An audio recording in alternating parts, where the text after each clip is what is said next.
Yo, welcome to the Nightly Strange. Welcome to the Nightly Strange, ladies and gentlemen. We are your hosts, D-Mac Uno. Rousey the champ. He's on the track. Talk to him. Kay Stanley could not be with us this week for some odd reason. I sure was trying not to pod this week either. Kay Stanley was like, no, let's do it. And she gone. Well, Got tricked. All right, that's cool. It's cool. We in the building, man. How's everybody doing today? shit, smooth. Yeah. Fresh off of work. Yeah. You know, be messing with me, man. Go ahead, Rozzy. I said, shoot, I can't complain. Yeah, I went to work too, man. Everyone else had to work hard. I just sat around and wrote music all day. It was like, shit. It was busy as fuck. I'm just like, Yeah, I find myself having to stop myself from working too hard at work sometimes. I'm like, man, I look around seeing everybody else bullshit. I'm the only one working. You know what? Fuck this project. It can wait. Yeah. And my mom told me that. She said, the more money you do, the more money you make, the less you do. And I'll be damned, I make good money and I don't do shit. Like, you work at fast food restaurants, bro. You sliding on the floor trying not to break your neck. You ain't got no insurance. Like, oh man. Oh damn, I remember those days. Yeah. No benefits, no nothing. You see that shit about McDonald's? Shit, yeah. So they closed down corporate for a couple days. They closed corporate for a couple days. They're supposed to do massive layoffs. Yeah, well, we'll see if it's on the corporate side or the actual industrial side. Well, you know what's crazy about the industrial side, man? I don't know if we said this before, but like when you go to fast food restaurants, bro, they ain't got the lobbies open no more. That's good. It used to be filled with homeless people anyway. Yeah. Well, I'm saying it's like this. They only got 3 people in there working. They got 1 person taking their money and 2 people cooking. Yeah. And so with that, you know what I'm saying, you close your lobby. Think about it, you got people coming in the lobby, they sitting down, they drinking, they sitting there for like 20 minutes, 30 minutes. But you got just the drive-thru, you just popping them out. And so, just like when you go to McDonald's, you see that kiosk and you see the person at the front looking at the robot replacing them. I think we did talk about this. Yes, we sure did. You know, the thing about McDonald's is like, back when they had the lobbies open, you could get a soda, right? You could sit there for 15 minutes and keep refilling that bitch over and over. Wasn't nobody gonna say nothing usually. Yeah. And then there's times, man, I would see people coming off the street and they'd have like a coffee mug and they would just fill that shit up with soda. So I'm glad. Let them close that shit. Well, just like Sherry's, we got a Sherry's down the street. They used to have people go in there and we would just get coffee and sit in there for hours talking, and they had to shut them down. Like, look, you can only be here for an hour. You know what I'm saying? Like an hour max. Like, damn. People ruin everything. Just like how we used to go to Jack in the Box and you can substitute sourdough bread on a jumbo jack and make it a sourdough jack for 99 cents. And I was there when the lady was like, ha, we're getting over on you because we're doing it like this to get this. Bow, shut it down. Now jumbo jacks is like $5. Yep. Them shit used to say 99-cent jumbo jacks. Damn. Yep. I remember that. I think that was the main reason that shit came about. Jack in the Box taught me a hard lesson about tax. I walked all the way from my house with my little fat ass as a kid with $1. They said 99 cents. And I get there with my dollar like, 1 jumbo jack, please. And she was like, $1.05. I'm like, all I got is $1 though. And she was like, tough, kid. I was like, you can't just hook it up? She's like, no. And I walk home defeated, like, oh, really wanted that jumbo jack. I mean, I used to do fat shit. Man. Like, I remember I was in school, bro. I remember I was in school and they told us if you read a book, we'll give you a coupon to Pizza Hut for a personal pan pizza. I said, bro. Oh, yeah. Read. I was reading. Oh, yeah. I was in that place every day. Like, another one, please. Pepperoni, cheese.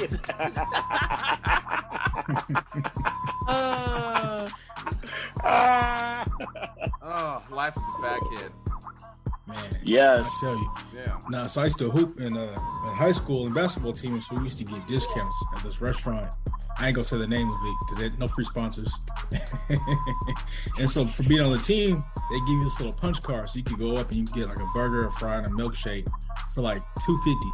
And this is back in like 2015, 2016. That's a damn good price. So it's like, man, I used to take like $20 in there at a time and walk out just with hella shit. Bro, I remember one time I was driving my car, and that's when they used to have Kmart, right? And I'm driving past there, and it was like maybe midnight, right? I'm driving with the homies, and we drive past there, and we look, and they left all the Shasta soda outside. I was like, you know, at the time we smoked weed, I was like, y'all just see that shit? They was like, see what? I was like, reverse. Pop the trunk. He was like, hurry up. Packed the trunk in the backseat full of soda. And, you know, we told people and stuff, and we came back like 2 days later. There's like 2 cases out there of lemon lime. Nobody wanted them. Oh, man, we was getting.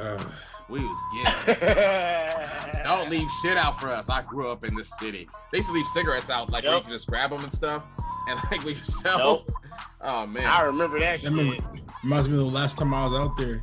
I got so drunk off my ass. I was with one of my partners. And I remember we were driving by a store. I'm not going to say the name of it. And I was drunk off my ass. He's a little loaded and shit. I'm like, damn, look at them pumpkins out the bin like that. They're just going to leave pumpkins out there, huh? So I said, watch this. I said, pull up real quick. Pulls up. I go up there. I find the biggest pumpkin I could find. I take that bitch, put it above my head, and just splat. Yo, I thought you was going to do some fuck shit. I knew this guy named Kevin Buttshine. And him and the homie Josh, shout out Josh Grant. These motherfuckers they pulled up in like front of a Safeway, and they took a whole bunch of pumpkins and loaded it into the back of his fucking like whatever car he had. What's the shitty car people used to have back in the day? Shit, Ford Taurus. There we go. It was exactly. Ford Taurus. I could say I used to have one. And they was driving around taking the pumpkins and breaking people's windows out with them. Oh, man, I'm not gonna do shit like that. And they got caught doing it by the police. Like they just followed the trail of pumpkins and shit and found them. Like they got arrested.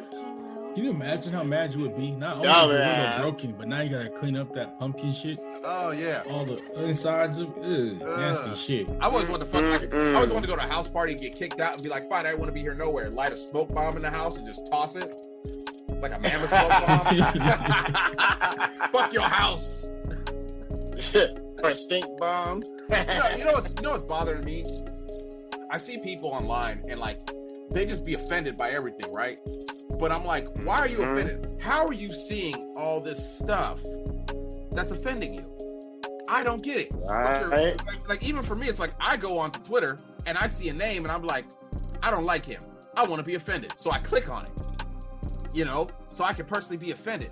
But like, why do we go look for stuff that is offensive?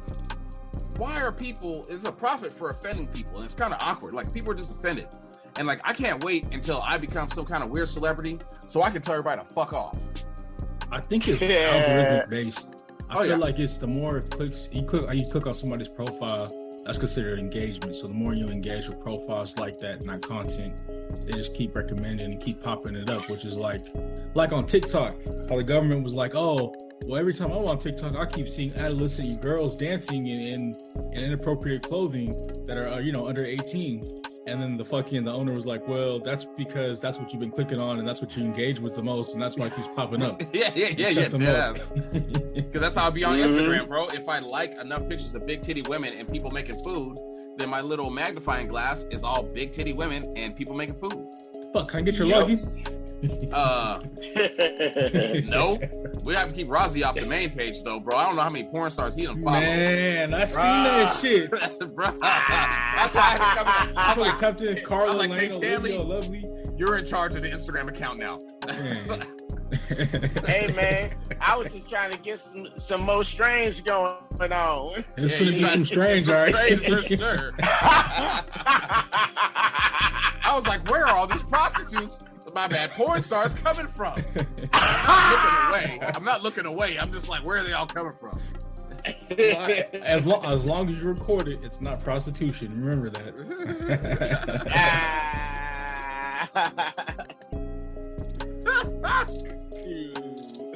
So, what happened to the Cash App dude, Kilo? Yeah. So allegedly, he was stabbed. Actually, fuck it, it's not allegedly. He was stabbed. There's a video. There's a fucking video of him stumbling, trying to get inside of a door, but it's fucking San Francisco, and everything's locked the fuck up. You're not gonna be able to get inside shit. So there's a video of him outside of a door trying to get in. Nobody lets him in, and he just fucking dies. Damn. Nobody really knows what happened, but I found that was the coldest shit. Because I remember I was on Twitter, and I seen Say Cheese, right? Yeah. All of a sudden, they posted like, oh, Cash App founder stabbed.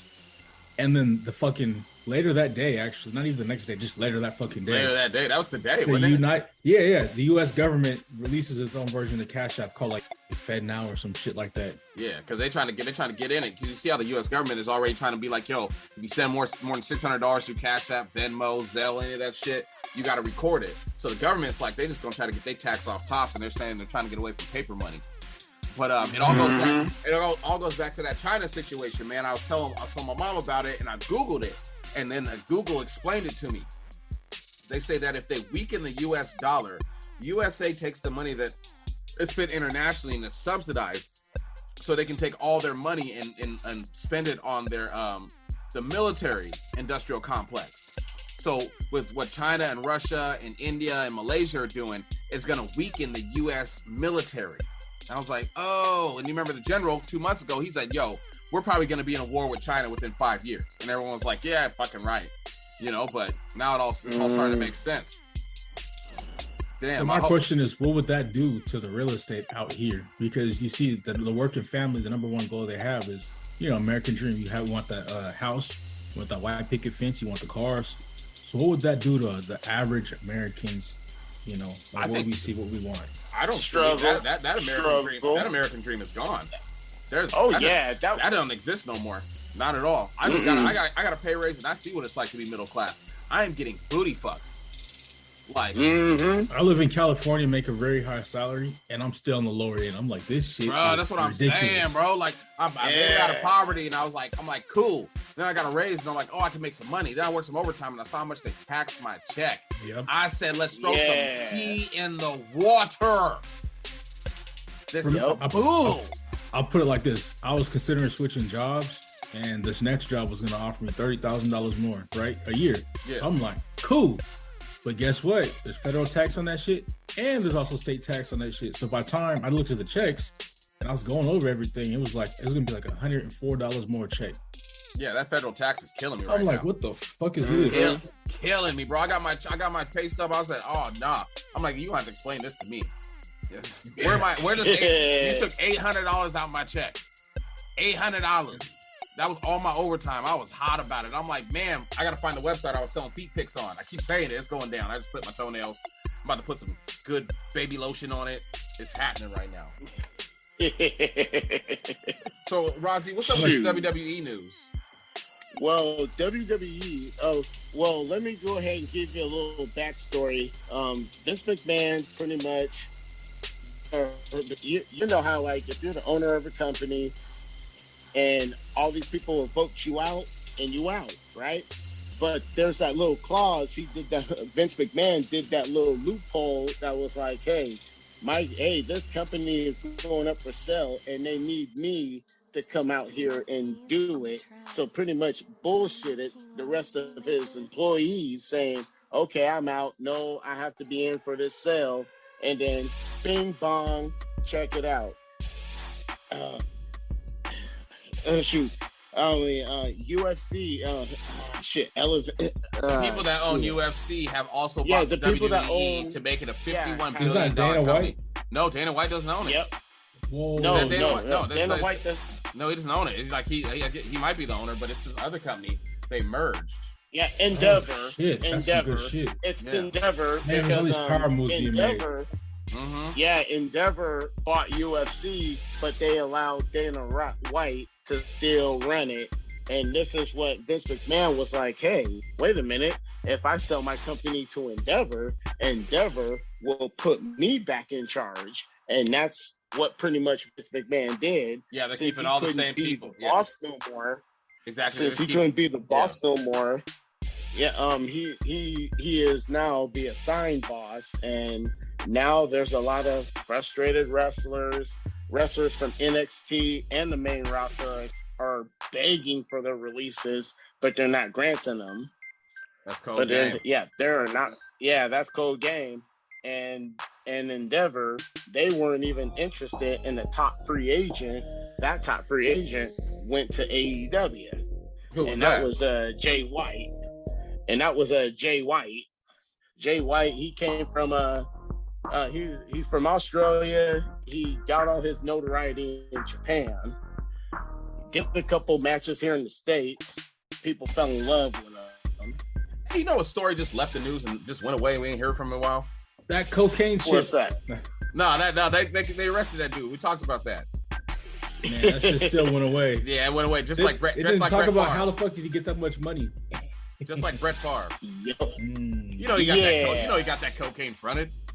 The hell? Yep. He's supposed to sling it. Ain't nobody buying that much cocaine and bringing it on somebody else's boat. Actually, Nope. no, I would have done it. I would have done it. Make sure it gets there. Yeah. Well, man, I don't want to keep everybody too long. It is Easter. You know what I'm saying? Y'all do Easter? I do titties. Hey, hold on. Unblur your screen because I didn't see nothing. We'll show that after the show. Actually, send me a link of that, and then the dude from CashApp stabbed up. I saw that. You want to see the video? Did you see the video of the shootout in Yo Gotti's mom's restaurant? No, I didn't see that. They was using the what's the thing you put on the switch on the back of the Glock? Yeah, switch. Oh my good. It was sprayed them up. Oh, it's crazy. It was crazy. Yeah, I don't want to keep everybody too long. Like I said, I was going to skip this week. And it seems like it was a slow news week. Everybody's waiting for the resurrection. Which is probably going to happen. Anybody got any shout outs before we take off? Yeah, shout out to all the listeners, all the supporters, everybody who keeps reposting and resharing, everybody new who keeps tuning in. Definitely appreciate you guys. Thank you. Yeah. Rozzy? Yep. Hey, big shout out to all the audience all around the world that's been listening to us. Thank you for your support. Thank you, Northwest Pro, for giving Taekwondo Bro a platform where he can actually do some stuff. Boom. There we go. For sure. Shout out to Kay Stanley. She couldn't make it this week. Shout out to all the listeners. Shout out to everybody that had a problem with the last pod. I appreciate you. You are welcome to come onto the show anytime you feel like it and talk about it. Don't be scared. And once again, ladies and gentlemen, I am D-Mac Uno. I'm Rozzy the Champ. Kilo Keys on the track. I hope you had a good Easter, and I hope you weren't that parent that was like rushing your kids and taking all the eggs out the ground. And if you like me, today is Monday, so you know what that means. 50% off all the Easter candy, baby! Once again, ladies and gentlemen, Nightly Strange, we out. You're welcome to the Nightly Strange. Thanks, God.